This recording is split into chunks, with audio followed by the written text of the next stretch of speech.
Salut à toutes et à tous. Vous êtes bel et bien sur la meilleure chaîne de l'information, la communauté des analphabètes.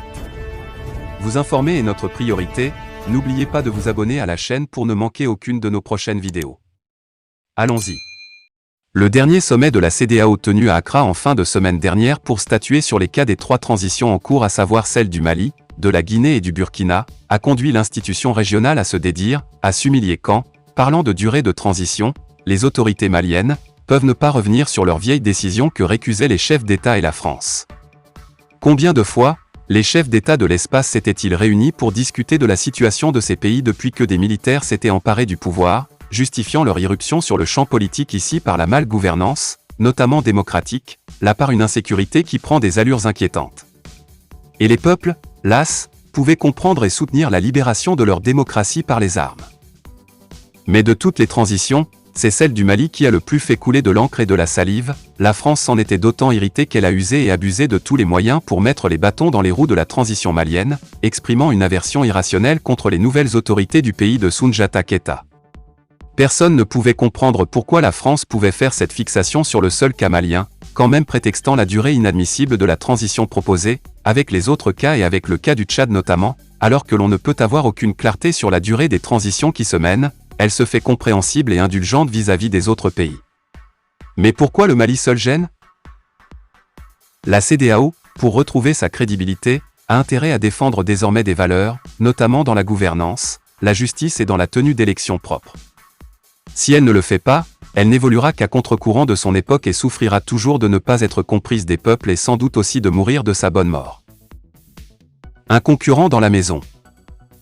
En vérité, dans l'esprit des dirigeants français, leur Afrique, malgré une indépendance que la France pouvait distribuer en 1960 comme des cacahuètes, ne pouvait pas être libre, et pour cela ils peuvent croire qu'il est un droit indéfini de maternage sur cette Afrique pour la malmener à leur guise ad vitam aeternam.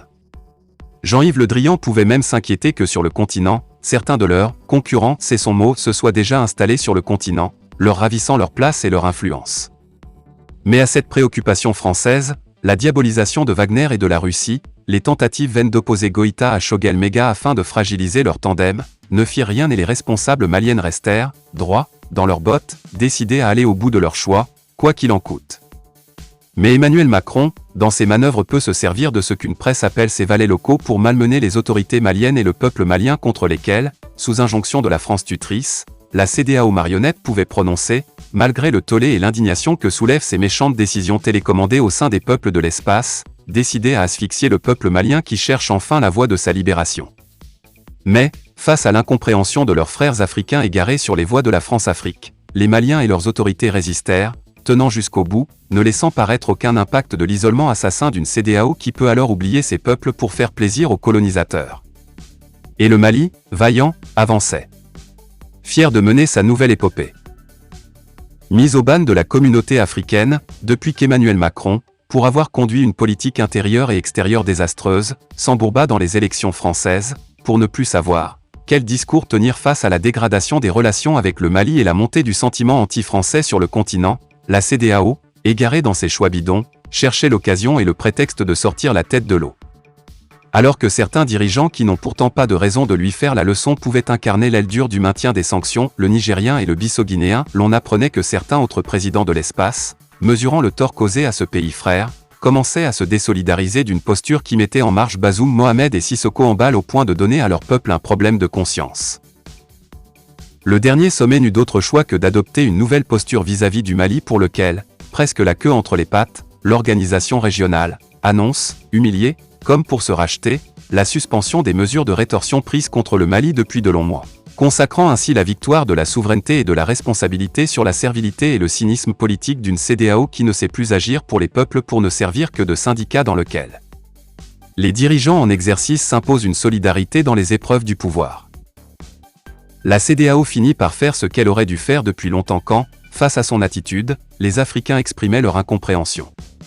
Mais revenons à la raison, avec ce virage pour lequel, certains présidents, notamment le Togolais et même peut-être la Nouvelle-France issue des dernières législatives doivent avoir pesé de tout leur poids pour changer de stratégie vis-à-vis du Mali, la communauté économique de l'Afrique a compris qu'elle rame à contre-courant de l'histoire.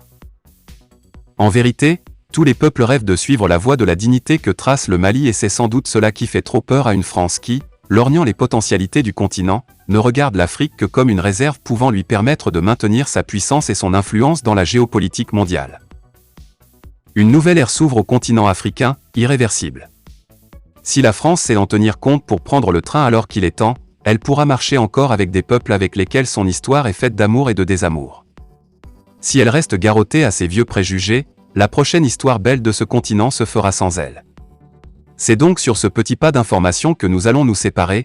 Partagez la vidéo avec les amis si vous l'avez trouvée intéressante, abonnez-vous à la chaîne si ce n'est pas encore fait et à très bientôt pour de nouvelles vidéos. Bye bye.